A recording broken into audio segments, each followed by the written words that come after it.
વાત નર્મદાની કરીએ। ડેડિયાપાડામાં આમ આદમી પાર્ટી પર હર્ષ સંઘવીના પ્રહાર।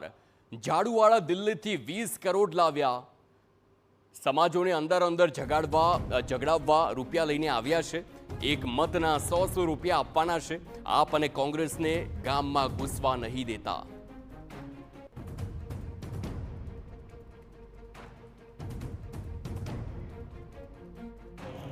કાલે સુરતથી જે ષડયંત્ર પકડાયું એ પકડાયા ષડયંત્રમાં તપાસ કરવામાં આવી તો માહિતી મળી કે આ કરોડો રૂપિયા એ ગુજરાતના અલગ અલગ સમાજને ક્યાંક ને ક્યાંક અંદર લડાવવા માટે અને રાજ્યની અંદર અશાંતિ ફેલાય તે માટે યુટ્યુબ ચેનલોના માધ્યમથી લોકો સુધી ખોટી વાતો પહોંચે તે માટે આવા કરોડો રૂપિયાના હવાલા પાડવામાં આવ્યા હતા।